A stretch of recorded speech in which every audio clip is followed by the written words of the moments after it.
The UN Security Council will publicly discuss the worsening violence between Israel and Palestinian militants on Sunday. Now, diplomats say that the 15-member council has already privately met twice this week about the hostilities in the region, but have so far not been able to agree on a public statement.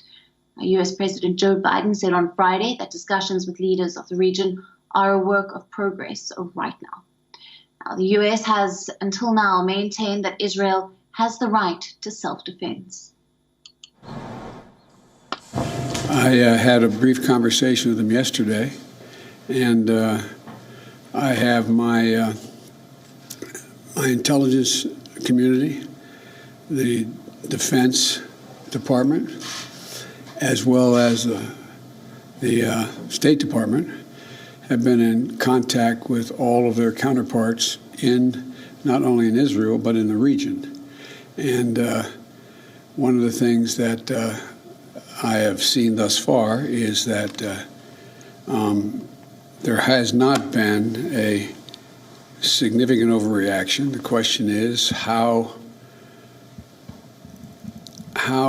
we get to a point where they get to a point where there is a significant reduction in the attacks, particularly the rocket attacks that are indiscriminately fired into population centers.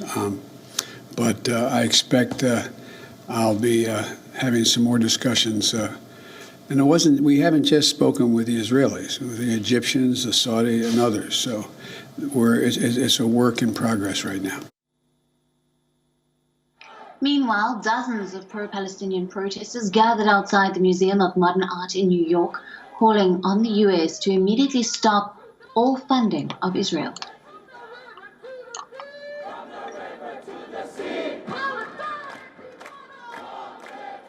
The Israeli occupation of Palestine, it can only happen with US support. And so I feel like there's an opportunity now for the people of the US to stand up against the continued occupation and the continued support of the U.S. for the Israeli occupation of Palestine.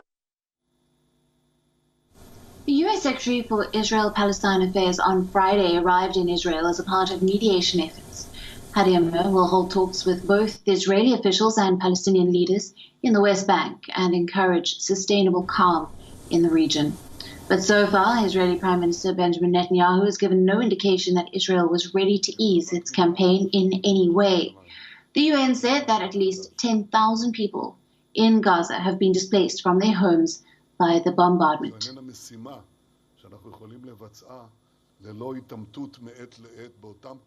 WION now available in your country.